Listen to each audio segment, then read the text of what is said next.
guys, thanks for sticking around on the Sunday. I'm sure that you wanted to leave by now, but I'm here, and I'm sorry it took so long. I couldn't control the weather. I tried, but it didn't work. So let's do some stuff. Now, my sessions were all over the place, and I've missed 90% of them. So what I'm going to do is I'm going to do one of my sessions from yesterday. I'll do now, and then the next session after this will be a hybrid. So I'll be mending both the brain governor session and the debunking some strength and conditioning myths. Is that cool? Okay, so for this one, we're going to talk about starting strength and conditioning. Now this is twofold here. We're going to go through kind of how to start a strength and conditioning program and also how to get you started in a strength and conditioning program, because I still feel that coaching is vastly overlooked. As soon as you take a certification and do a few exercises, now all of a sudden you're qualified to teach said exercises and sometimes don't know what you're looking for. So we're going to kind of go through those. Now, how many of you guys have never heard of me before? Be honest. Yeah, I get it. Nobody knows who the hell I am. You probably didn't know until yesterday when they put me on the TV. So my name is Matt Truscott, and I'm from San Francisco area. And my background is I was an athlete. And I was football, American football, basketball, and track. And a little bit of me is I was a really hard worker. I wasn't the fastest, wasn't the biggest, but I was the hardest worker. And that was kind of my thing. So when my coaches would tell me, you need to do this, I would do it in excess. Does that make sense? So I would take it to that limit. So if they tell me, Matt, you need to do more squats because we need you to run faster, we need you to jump higher, I would do lots of squats and deadlifts and cleans and jerks and snatches. And those kind of became my life. And the other thing I was really talented at was getting injured. So I had this 6'4", 205-pound frame, which was good for a wide receiver in football, but I kept getting injured, right? So finally, after too many injuries and 6 surgeries later, I had to hang up the cleats because I couldn't play football anymore. I had a few tryouts, but I didn't make any teams. Now, why do I tell you all of that? Because a lot of my concepts are sometimes a bit off. And I don't do that for shock value. I don't do that to get attention. I do that because I feel like there were things that were missing in the program for me that might have made me better, right? And my last job as a presenter is I was working for these guys. I was working for Viper. And what I kind of noticed is, as I went from gym to gym all over the world, there was kind of this choice you had to make. It was like 2 different gangs, rival gangs. You're either a traditional strength and conditioning coach where you lift heavy, you lift linear, you do your squats, your deadlifts, your cleans, your jerks, and that will give you everything you need for sports, right? That was the more traditional-based stuff. And on the other side of things was this variation chaos. We're going to balance on one leg with holding a dumbbell with your pinky, touching your nose and closing both eyes and spin around. And it was all chaos. And they don't like each other, right? There's this more futuristic view and this very traditional view. And I wanted to mend the two because I felt like too much of anything is a bad thing. Too much water can kill you. Too much air will make you pass out. Okay? So what I wanted to do was try to look at what could have made me better. And I think we nailed it with this totem stuff. So we're going to get on to some strength and conditioning stuff. We're going to learn how to regress. I'm sure all of us here are very, very skilled at making things hard. It's kind of what we get paid to do. Beat people up and make them sweat. But the best coaches are the ones that can make things simple. We're going to experience some simple drills, and we're going to try to break them down and kind of learn how to teach each other some of these things through different coaching techniques. And then we're going to talk about some fundamental movement patterns that we do with Totem. Now, before I move on, how many of us have never heard of Totem before? Great, all the hands. Yeah, I haven't done a good job as a business owner. It's been a very, very slow expansion. What we did is we took some time in a facility where we had 150 members, and it was, imagine a CrossFit, but running our program. Okay, so what we would have is we would have a class every hour or every other hour, and we would just run through the same workout of the day, and the next day would be different, the next day would be different. And so when I refer to a lot of the data and I say we've made people stronger in this, or we've helped people lose weight here, that's what I'm referring to. So we had data. Before, as of last year, some of this stuff was theoretical. And now some of this stuff is a lot more solid, okay? So my ideas were crazy, but now they're not as crazy because they kind of worked. And by kind, I mean they really fucking worked. So we're going to move on to coaching. I cuss once or twice. It's good for me. So if you were to raise your hand and say, what's the most important thing for a coach, what would you say? Now remember, you guys don't like to talk too much, and it is a Sunday, and I understand you're tired. You're nowhere near as tired as I am, so wake that ass up. What is one of the most important key ingredients to being a good coach? What are we looking for in a coach? Motivator, all right. What was that? Client specific, great. So tailoring things, right? Progressions, regressions. What'd you say? Getting the goals of the clients, also working through progressions, getting their interests. Just coaching? Being able to coach. Now, can you expand on that? Brilliant. Brilliant. Yep, and we're going to go over that. Fantastic. Anything else? Give them feeling of success. Now, that's important. Those two right there will really do it for us, okay? Now, as a coach, how many of us do group training here? Okay? It might be a lot more difficult to give cues when you have a big group, right? Because you can't give everybody 10 minutes of your time or an hour of your time when you have bigger groups. So, as a coach, what are you looking for in those classes? So do you have a Rolodex of exercises and every single one has a specific, very specific cue? Meaning, is the push-up that different than the bench press, which is that different than the chest press, which is that different from a standing cable press? So they would have very basic fundamentals, wouldn't they? And are those presses very different from a clean or a squat?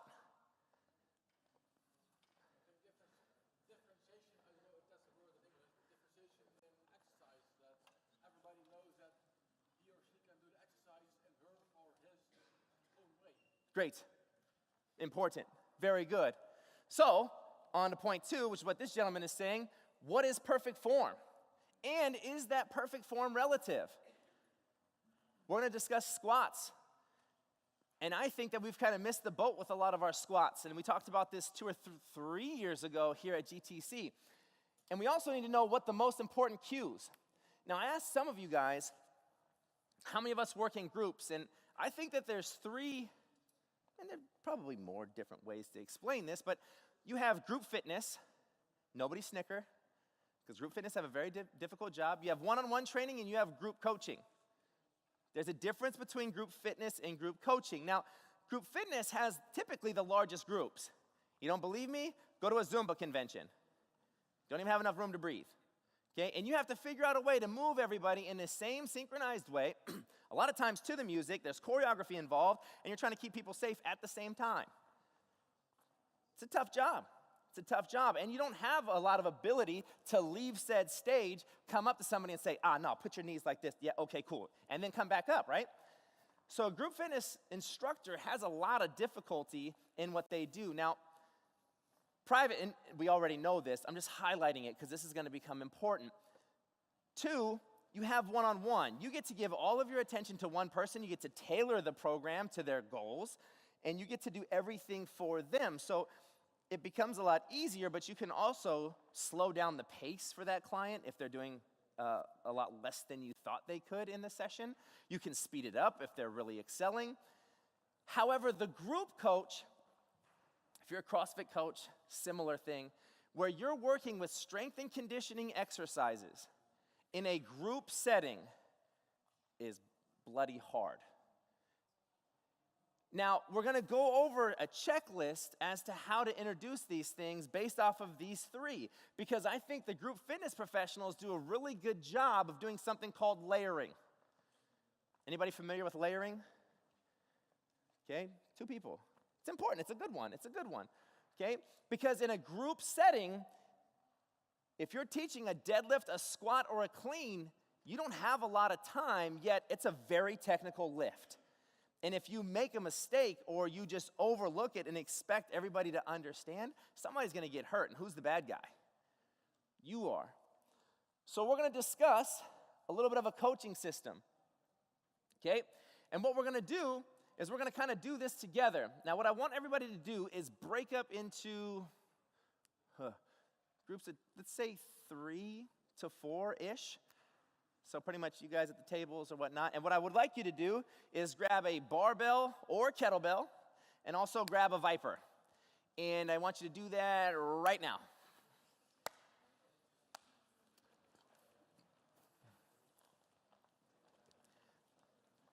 If I were you, I'd talk to your teammates and kind of delegate who gets the barbells and who gets the Vipers, and this will go a lot quicker. There's only 4 barbells. There are some kettlebells back there, and there's some kettlebells up here. Absolutely. Absolutely. How's it going?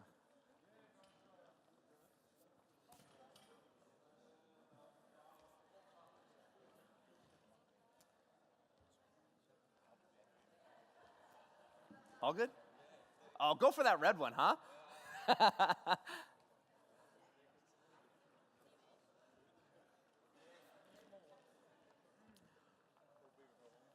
Okay.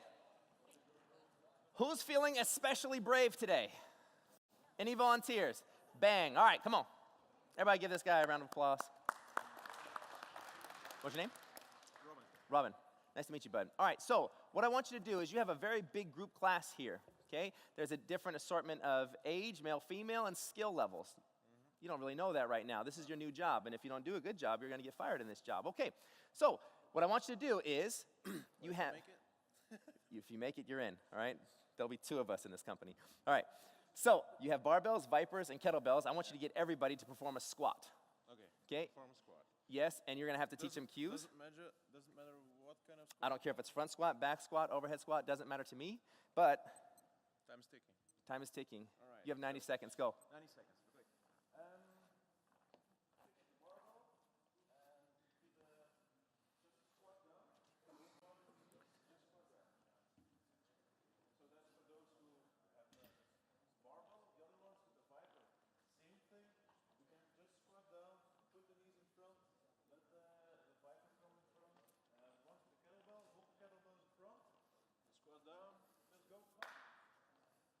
Come on, class. You guys are doing it. Let's go.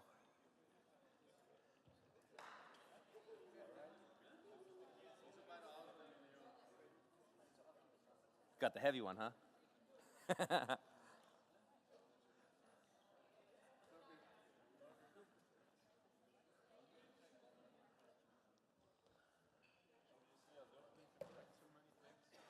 Right. Right. Okay, any cues?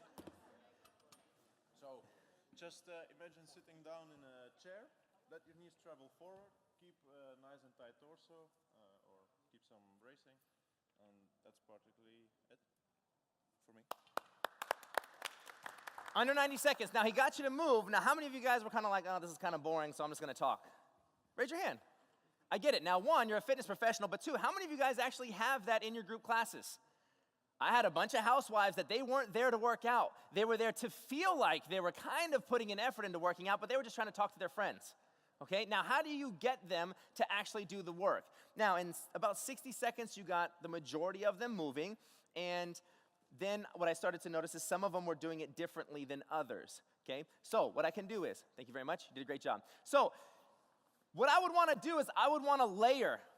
And he made it simple. He was like, look, here's your feet, here's your hands, now go. But what may not have been clear is how many we're doing, how long am I doing it for, any of that stuff, right? So what I might do is I might take a group fitness approach, right? And there's a fella back there that he said he did group fitness. So what I would do is I would make them do the movement. As I'm doing the movement, get them to continue to doing the movement, and then you check it, because they're there to do what? Is it a hangout or it's a workout, you're damn right. So what's part of the workout? Moving. So get them to move their ass. So what I would do is I would look at this movement prep to help you cue them, but to get them to burn their stupid calories on their Apple Watch that they're so worried about. So here's what I might do. You did a great job, but here's how I'm gonna change it, all right? So I'm gonna change the movement to make it a little bit more difficult so you can see it from a more authentic pace, okay? So everybody grab your equipment now, and I just want it in front of the collarbone. If you have a barbell, I want you to rack it or rack it.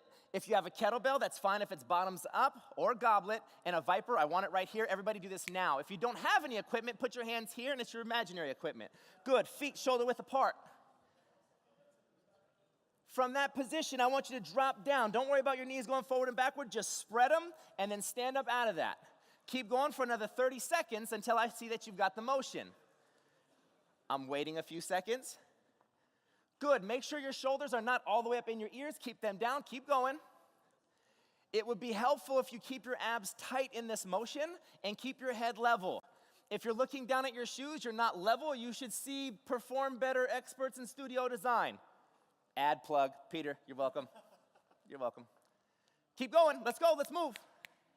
Yeah, see, you're Nas. Where I'm from, that's Nas. She used to always stop and talk, I hated that. 3, 2, 1, time. I'd probably go with a little bit wider feet. Relax. So what was the difference there? Everybody works, good. What was also? More time, right? He took a little bit more time than I did, but I have you doing the movement for more time because I was about 48 seconds, okay? It's a difference of 12 seconds, but in your 60 seconds, they did what, 2 or 3 reps and talked. Again, not your fault. And that was a ton of bravery to come up here in front of a stranger and do that. Now, what was the difference? Layer number 1, get your stuff and get your feet organized.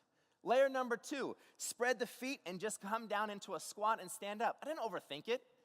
Push your butt back, get your chest up, brace your core, get your shoulders down. Don't do all that shit. Get them moving and then start to cue them. I waited for a second. By the way, brace your core. Waited for a second. Keep your knees apart. Waited for a second. And then I'm spot shooting. Does that make sense? So you will go a lot further, a lot further if you don't do the personal trainer thing, which is over-explain because they don't understand anyways. What are the 3 ways that people learn? Audio, visual, close, and kinesthetic, feeling it. Now, how many of you guys think that you're an audio learner? You learn through listening.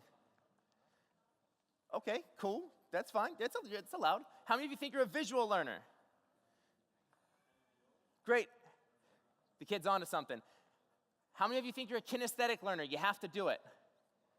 Great. Okay, so if I were to play a little bit of piano music, for those of you guys that are auditory learners, could you play the piano right away? If you've never played piano? Can you watch that piano without hearing it? And then know all the keys? No. So what they're actually finding is you're an everything learner. It depends on what you're trying to learn. If I'm trying to write with a pencil, I have to look at it and then do it.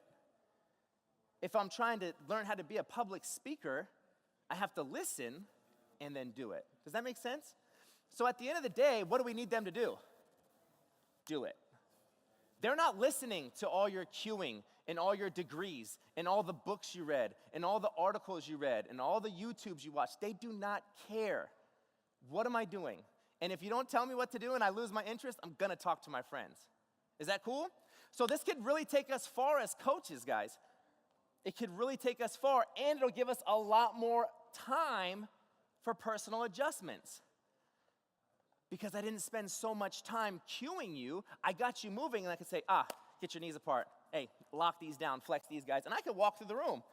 Does that make sense? So it'll save me a lot of time, and now I can spend a little bit more time showing some personal attention, and what will that lead to? A little bit more retention. You've made somebody feel important in that class, right? So, here's a quick one. Is this safe in a group environment? Looks a little risky, especially with that fellow over there, Mr. Lopez, trying to push the most weight. I had to zoom in on him. He likes to yell a lot. I had to mute it. So, look at the movement.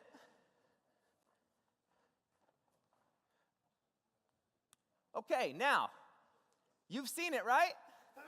Bless you. Partner up, you have a barbell, you could probably use a Viper or just use your hand. Teach it to somebody else. You said you're a visual learner, right? You just saw it. Do it, go. I'll give you 30 seconds to try to teach it. 3, 2, 1, go.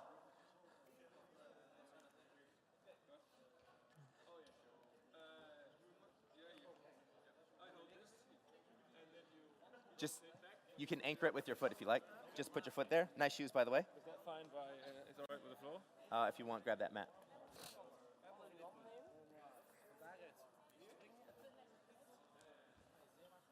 Nailed it.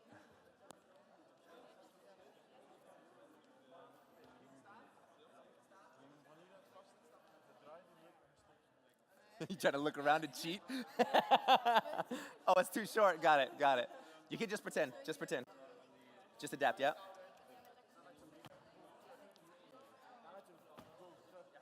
Nailed it, good job. All right, time. That was 50 seconds. Now, how close were you? Well, pretty complicated, isn't it? Yeah, because you're actually gonna start from a different position. So let's go here, freeze. Oh, dang. Okay, let's go here. So the barbell, heads up. The barbell is actually parallel to the body. So here's how I would explain this. Okay, pretend you have a barbell. Don't worry about the barbells that are there. Everybody take your right hand. Take your right hand.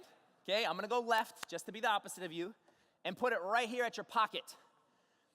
I call this the pocket in between the collarbone, shoulder, and pec. This is your pocket. Okay, now organize your feet so that they're shoulder width apart. Great, the barbell will be at your midline at the bottom, and you're pushing from the pocket. So everybody take your barbell and turn it here. The barbell's down there. Is everybody clear on that? From this position, exactly, I'm gonna be a shot put thrower, and I'm gonna rotate and drive. This foot will not move a ton, it'll move a little bit. It'll open about 15 degrees, this guy will rotate to 90. Back down. If you're feeling real good, bang, you'll drive it. Give me 5 more of those, go. 4, 3, 2, 1. Time, very good. Now do the other side. Oh, go ahead. Good.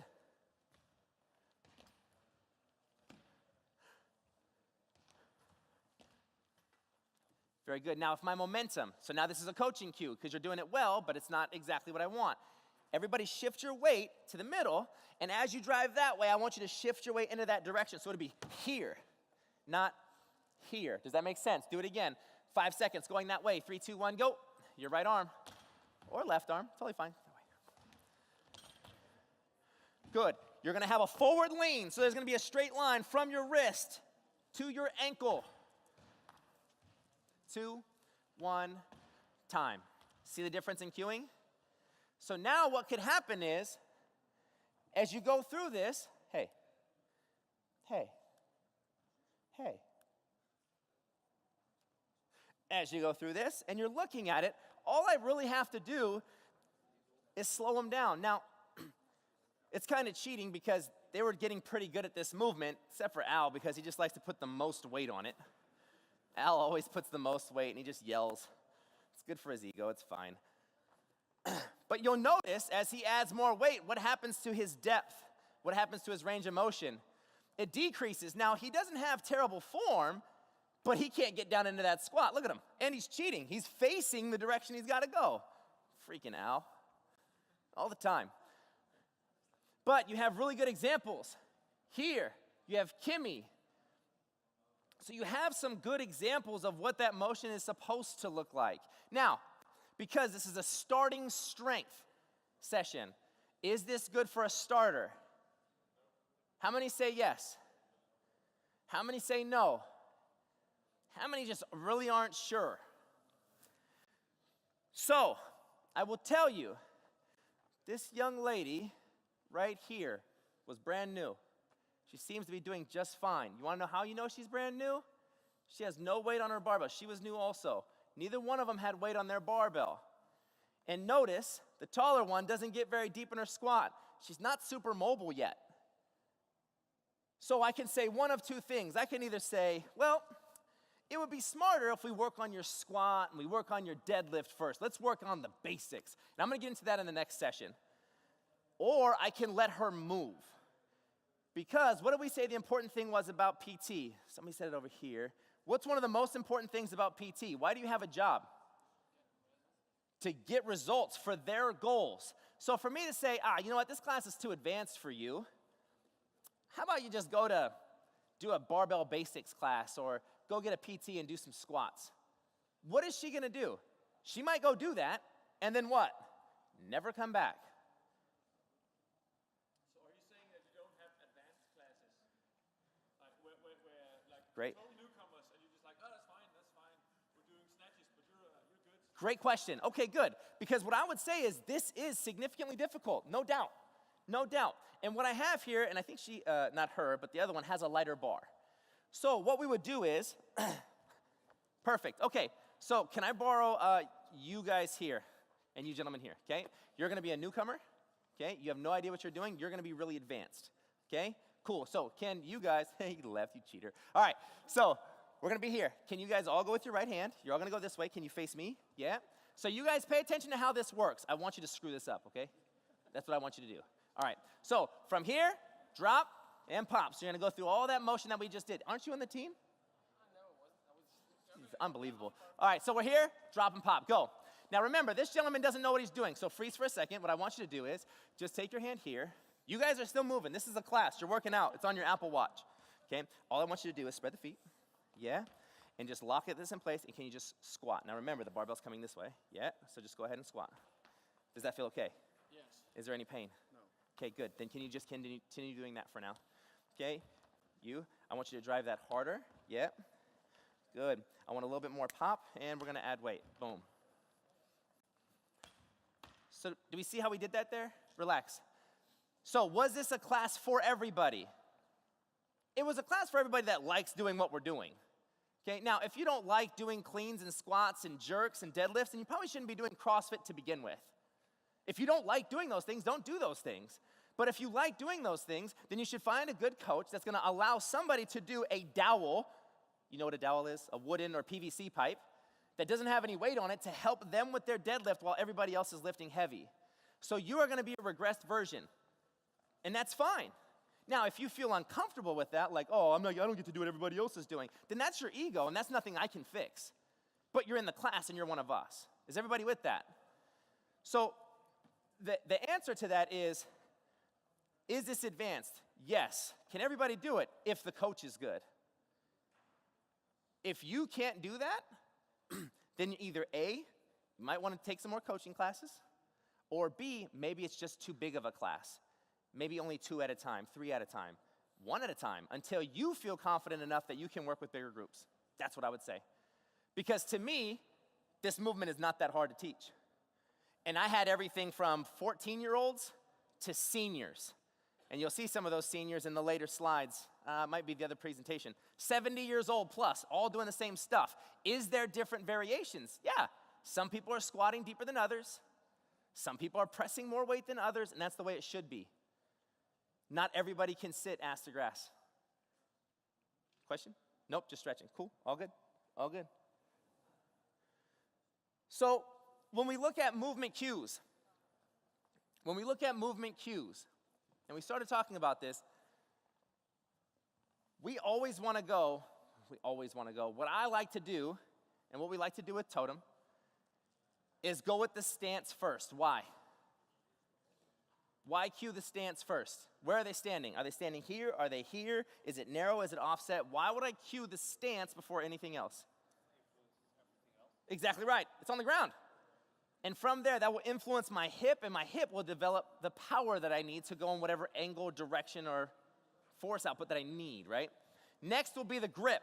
The grip will then influence what I have in my hand, what I'm influencing. So if it's a push-up position, yes, I would do my hands first and my feet second, because that's gonna be your driver. The shoulders are the drivers, right? But I can still cue the feet. Your feet are together, hands out. Is that clear? Then from there, we're cueing the hips. Where are the hips going? Then we cue the movement specifics. And guys, when I'm paying attention to how people are moving, which will give you a better understanding of if this looks safe or not, is I'm looking at their ankles, their foot and ankle, I'm looking at their hip complex, and I'm looking at the shoulders. Why? Why would I look at those 3 things the most? Those are the mobile joints. And if I have good motion throughout those joints, then typically, not always, typically I will have good healthy motion. Now, if I have good mobility in the ankles, good mobility in the hips, and good mobility in the shoulders, and I'm doing that motion like this, I am not gonna have a great day, right? So take that with a grain of salt. But what I'm saying is if I have a spine that's neutral, or long I should say, and I have shoulders that are moving, hips that are mobile, and ankles that are mobile, I'm gonna be fine in most cases. There's gonna be some special cases, and that's why you're still there. Okay? Any questions with that? Here's Elliot. So now that I just told you what I would cue is first I would cue the stance, because the stance is very different. He's gonna be in a long stance. Now, how do I know if this is safe or not? Well, I look at the ankle, hip, and the shoulders. And then what am I looking at? I'm looking for rhythm.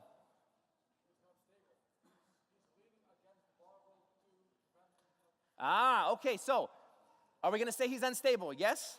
Is he unstable? No, why? I need the landmine for balance. So what this does is, great, he's not going up. The force, as I have the barbell, can you grab this for me? You keep ending up being all the examples. Nope, that side, you're gonna be here. You're gonna be here, so switch that side down and just leave it on the floor, good. You're gonna be here, yep. Can you just stand on that so it doesn't move? Good. So where does the barbell wanna go? If he goes straight up, go straight up with your hands and let it go. Yeah, exactly, the barbell has to move, right? Yeah. It doesn't stay on its axis, so go step out. Keep this at the midline, yep. So now drive it, where does it wanna go? It wants to go that way.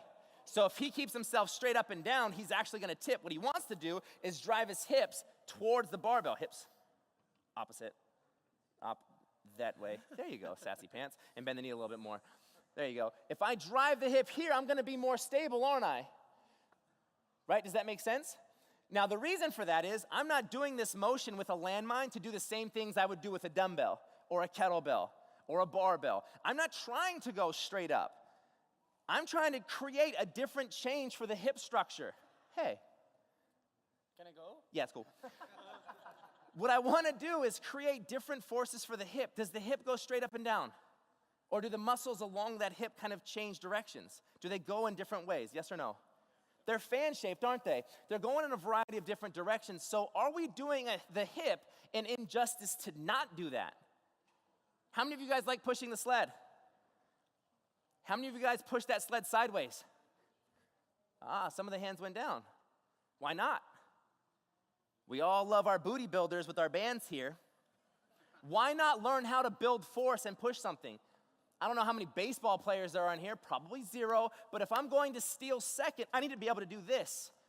If I play soccer, I need to be able to cut in different directions. If I need to get out of the way of a moving car because I wasn't paying attention and move to the side, I need to be able to do this.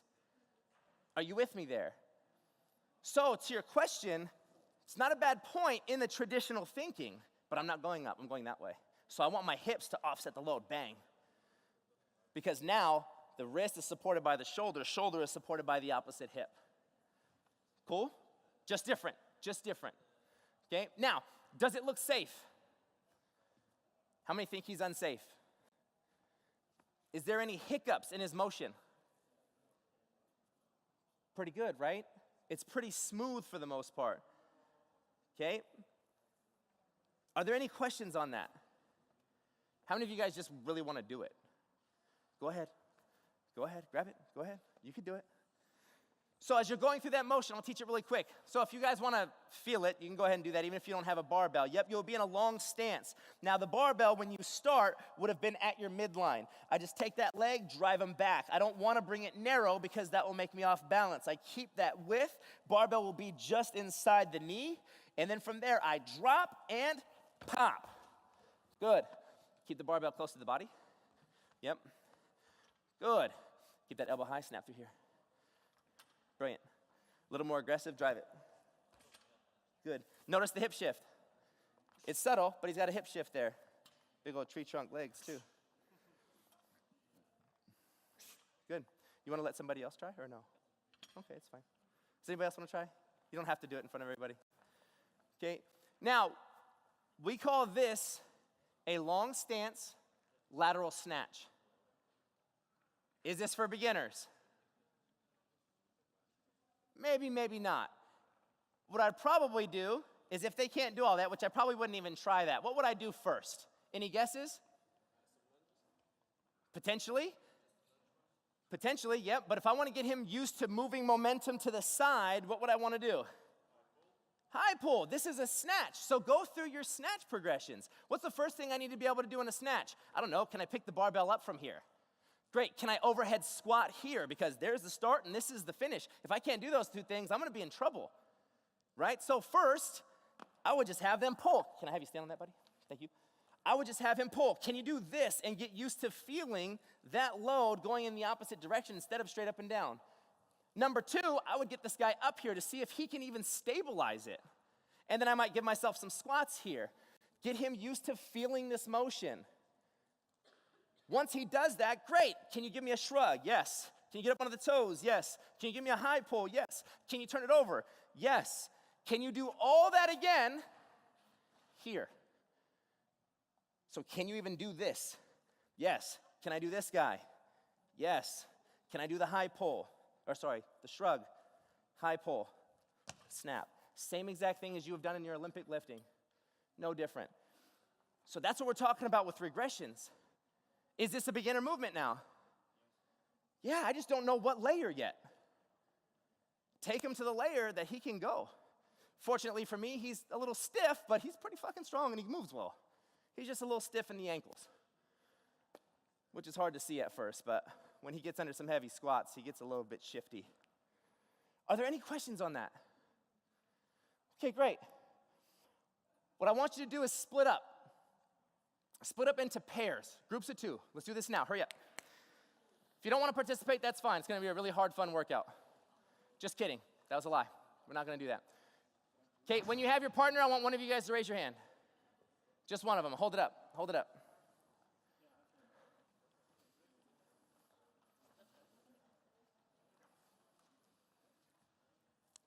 Do you know your partner? Do you know their name? I hope you know her name. Okay, cool. This is gonna seem ridiculous at first. It's gonna seem ridiculous at first, but I'm very serious when I say this. Who had their hand up? Person with your hand up, I want you to walk behind this red line, leave your partner, walk behind this red line, and stand there. Good. Turn around.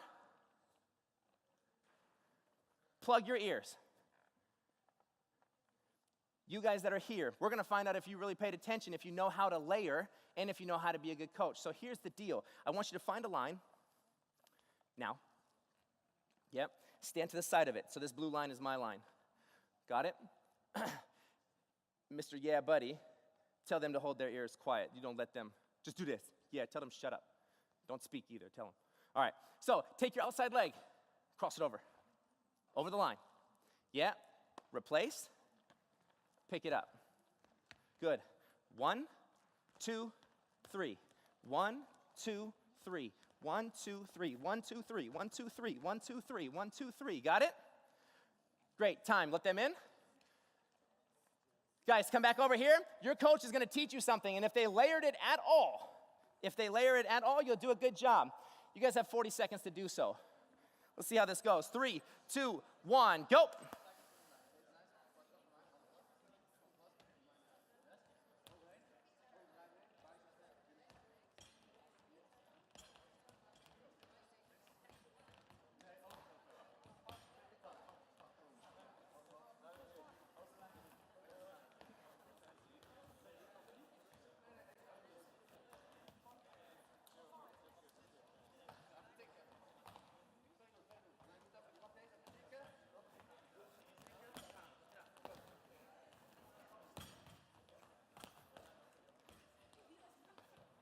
Three, 2, 1, time. Did any of them get it? I saw a lot of stomping grapes. Okay, so here was what the movement was supposed to look like. For those of you guys that were ears climbed, it was here. Didn't happen, did it? So what happened was, you knew that 40 seconds was on the clock, and so it became stressful. What I would do is I would slow them down. 1, 2, 3. You get them to do it with you. 1, 2, 3, and put an emphasis on this, but then get them to speed up. Boom. Does that make sense? So it's difficult, isn't it? If you do it right, then it works. Okay, so I want to switch. Other group behind the red line. You're going to love this. You're going to love this. He's trying to cheat. I won't stand for it. You can't talk to each other and be deaf. Facts. Hashtag facts. All right, so you guys are going to come down to the ground. Anybody ever done animal flow before? Okay, great. So this is going to be pretty easy for you then. So here's the deal. You're going to be in a push-up position. Oh, he's getting real fancy. He's going shoeless. He definitely knows Mike Fitch. All right? So you're going to drive him back. Oh, shit is right. Yeah. Then you're going to bring him forward. Don't rotate or do anything crazy. You're not doing any roars or none of that. Yeah. Bring him back. Then switch. Yeah. Good. Then from here, you're going to drive it through. Rotate it around. Yeah. And then repeat. Yeah. I told you you're going to be screwed. So it's 1, 2, and then from that position, you just kick through. Does that make sense? So let's start it here. I'll give you a few more seconds. Here's 1, 2. You know this stretch well, right? This is a hip flexor stretch. Drive him back. Yep. And then switch. Do the best you can to keep your feet forward, extend this knee. Now from here, you've done 1 on the right, 1 on the left. Kick this through. Boom. It's done. Yeah? And now just get to facing down. They'll probably do it wrong. That's fine. But get them facing down and repeat. Cool? Right, left, and then switch it. Great. Time. Thank you. Let's see. I'll give you 45 seconds. 3, 2, 1, go.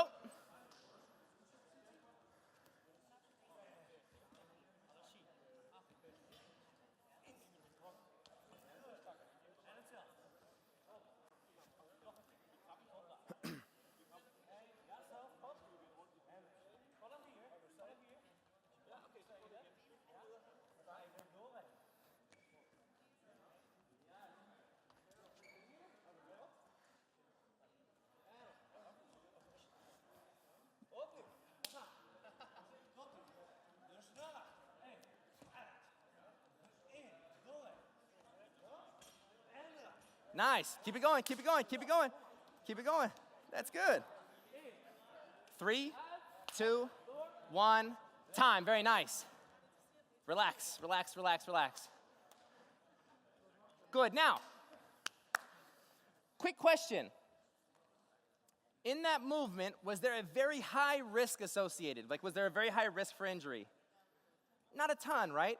And also, does it truly matter if after coming through here and to this position, if they did it properly where they go opposites, or does it really matter how they got to here? Typically, they're just gonna flop themselves over, right? Is that okay? Here's something that I would do with coaching.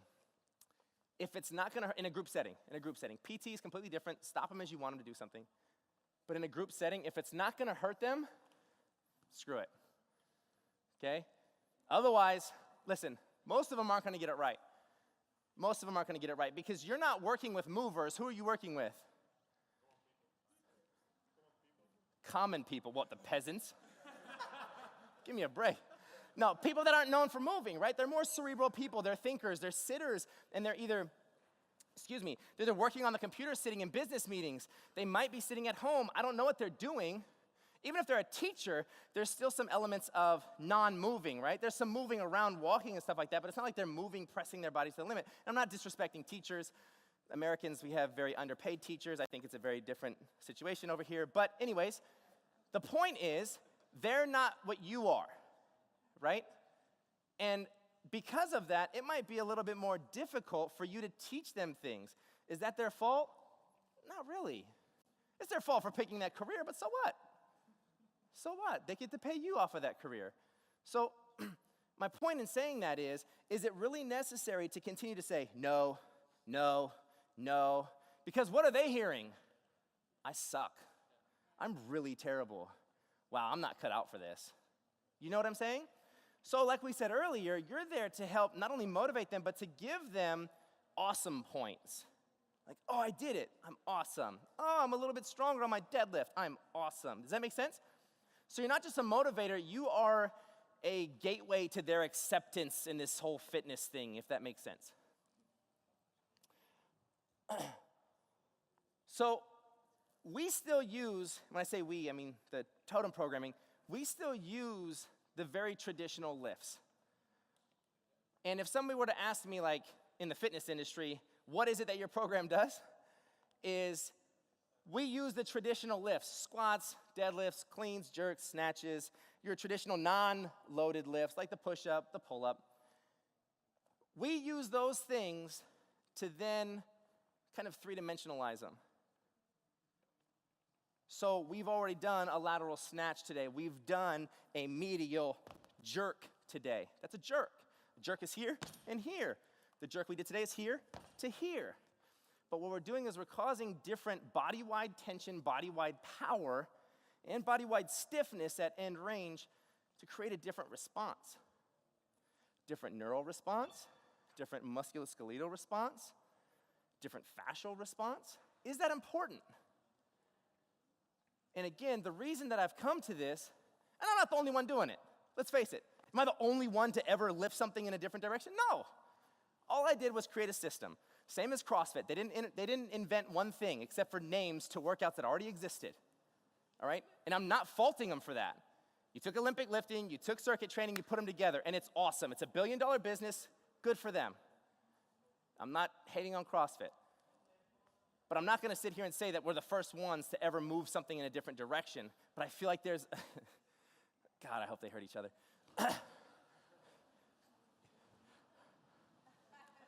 Leander, you're supposed to be the boss. You got to at least win. You're more aerodynamic. You had a better chance.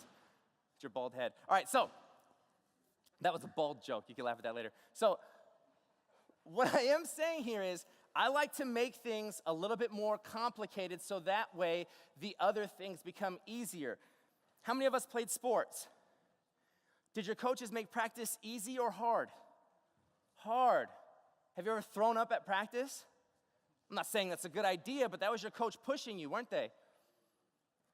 So what I like to do is take a similar philosophy and say, hey, look, the squat and the deadlift are right here. I'm just right here. The jerk is in this motion. The snatch is in this. Everything is in this linear fashion. Oh no, watch me get crazy. I lunge and come back. That was the traditional stuff, right? And again, that's what I did my whole growing up in my strength training protocols, but something was missing. Something was missing. Why wasn't I taking load and driving it? Because that's what football was. I was never bench pressing somebody. I was trying to push them to the side or push them off of me. Does that make sense? Or hit him with my head and cause a concussion. So, yeah, if only I knew. So what we're doing is very simple. Take your basic movement patterns, three-dimensionalize them, put them in different stances, take them in different directions. Okay, we've put some systems together, we've put some structures together, we've named them after animals. That's what we've done. And I'll dive more into that in the next session. But that's it. You just have a few basic concepts. Loaded movements, unloaded, meaning with weight or without. Some in linear motions, excuse me, some in more three-dimensional space. And then what energy system are we working? It's that simple. Any questions there? No? That was easy. Last one. These ones have to be done with vipers. Here's another jerk for you. Not him. The motion is like a jerk. He's a good kid. So, for those of us that want to try this out, go ahead and grab a Viper. If your Viper is too heavy, then grab a different Viper or go to neutral grips. Yeah, you're good? Kind of, but the feet don't switch. Good, so you'd go to an offset position. One hand will be on the end. The other hand will be here in the handle. That's okay. Yeah. Good. Then from there, you're driving. Yep, so the short side of that foot, yep, and you're driving it that way. Jump that way, push that way, and come back. Good. Now, what would I say first? What would be the first motion here? Hold it here. Can you hold this here, and can you give me a light press? If you can't do this, it's going to be a disaster. Great. Hold it here. Jump side to side. Stay parallel feet. No parallel feet. Can you do this? If you can do that, now add a press. It's a light press. From there, drive it like a jerk, 2 feet to unilateral, and then from there, unilateral, unilateral. That was layering. Good. Get over there more, muscle man. Now, that's super heavy, isn't it? My mistake. We'll go over here. If you want to, you can bring that hand to there. It'll make it feel lighter. Yeah? So we've changed the leverage there, and then you can drive that action. Ooh, okay. Now watch out, there's a book behind you. You step on that, you're gonna regret it. Yeah, so then I just drive, boom, boom, yeah. Good, now hold it here, don't do anything else, just jump. Good, if you got that, both together. Yeah.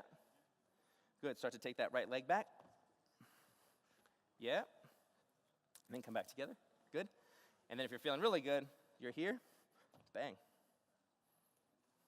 Yes, yes, drive, come back. Good, like a lot of times.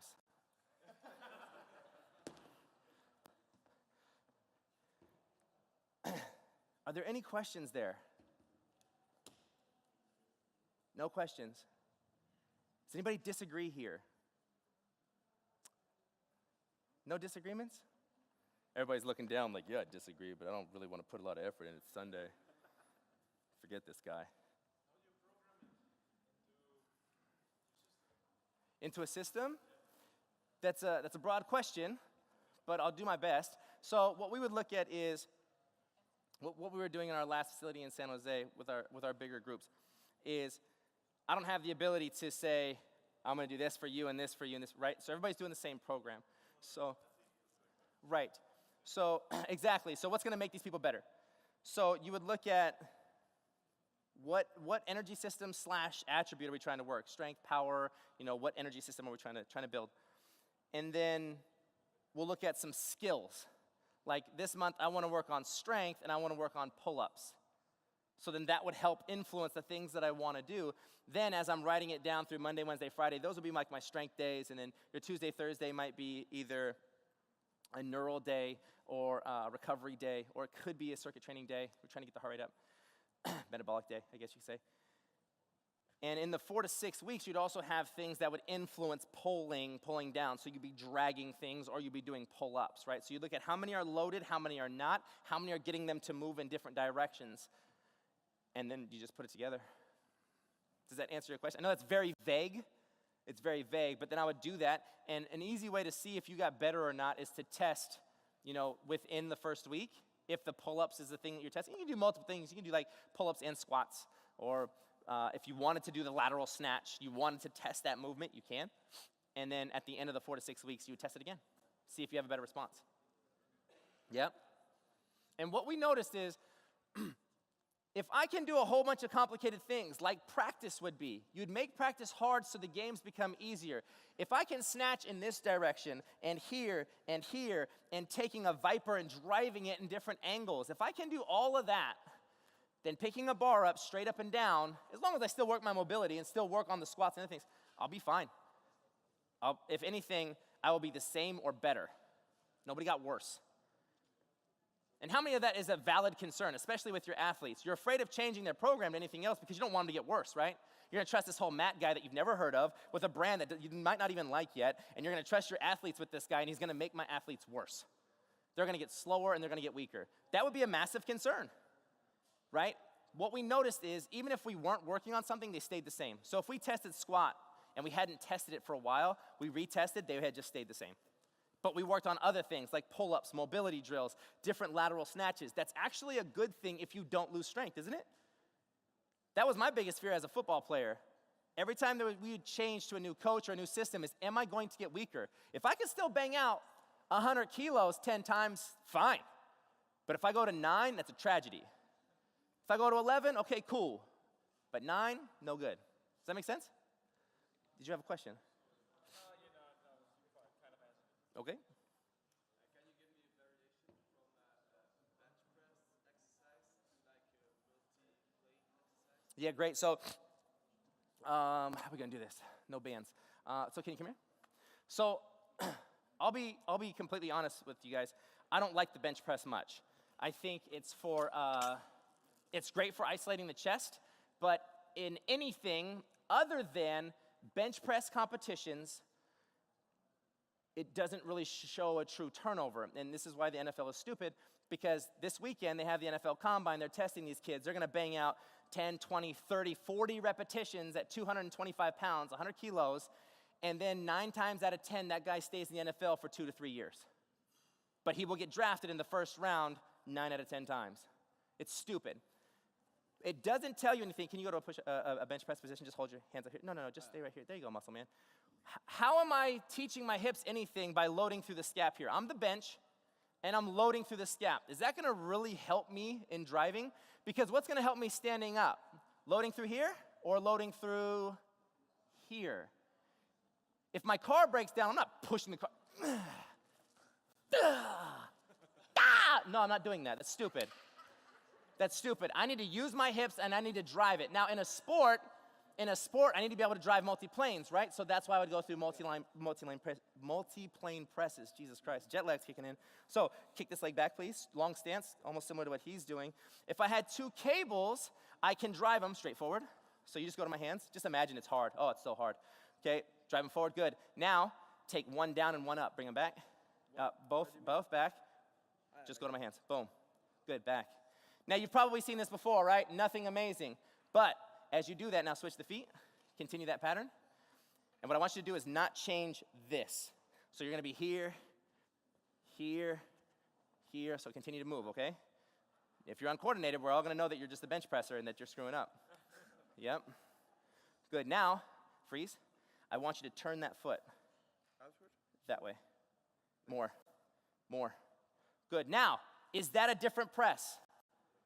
This one is pressing medial and will fire massively, and this one is going to be awkward. If you don't have a ton of shoulder motion here, it's not going to kick all the way back there. And I definitely couldn't do that on a bench, could I? I can't bring my elbows past that position.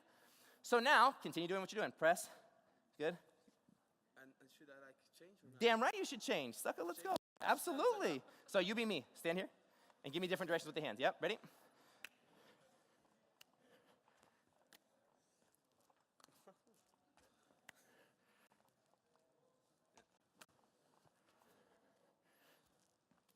That's what I would do. I would change those angles, right? Now, or I would do something similar to what you guys did with the barbell, but I would load it through a cable. So I'd take the cable medial to me where it's anchoring here, and bang, drive, different angles. Or I'd even add some shuffle to it. Boom, boom. That's going to give me something better than just standing there and bench pressing. Yep. Better? Nice. Yeah, cool. Any other questions?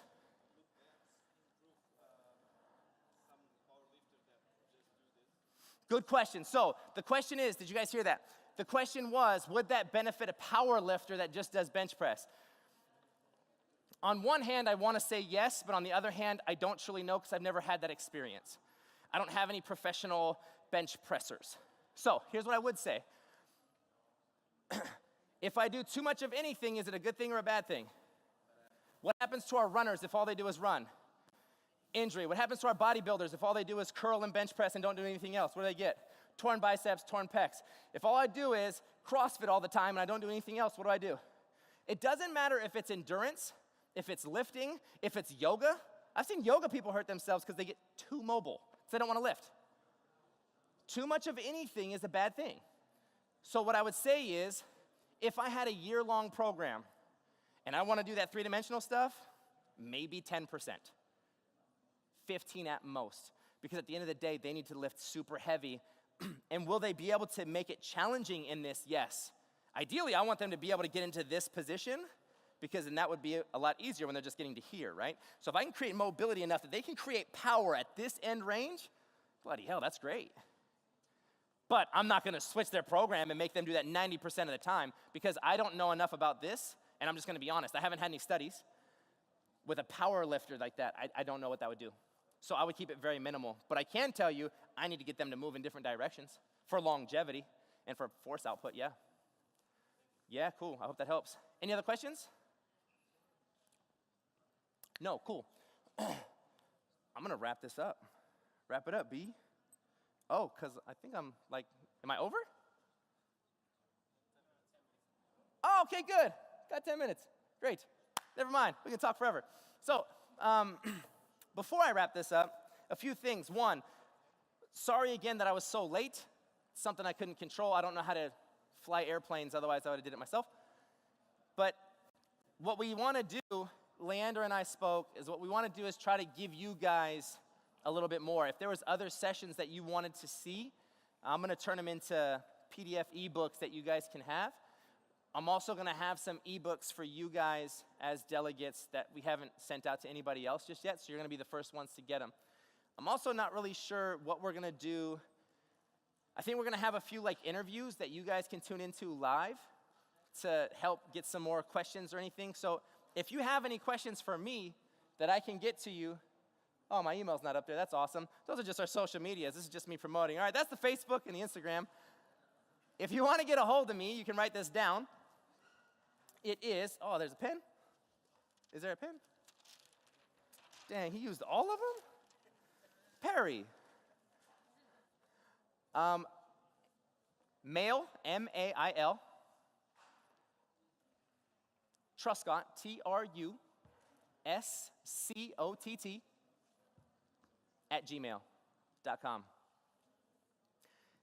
Any questions you have, I'll do my best to get back to you as soon as possible. Give me a few days. I leave tomorrow for Paris with the fiance. She's over there, not listening to a word I say. And then I'll be home by Friday. Yeah, my email is M-A-I-L, mail, Truscott, T-R-U-S-C, as in cat, O-T-T, @gmail. All good? You had a question? Are there any other questions? Okay. So guys, that's it for this one. There's going to be another session that I'm going to do, and I'm going to combine the brain governor neural session along with the debunking of strength and conditioning, a few myths that you might have heard, and a few things that I disagree with or agree with. And we're going to do that at the next session hour.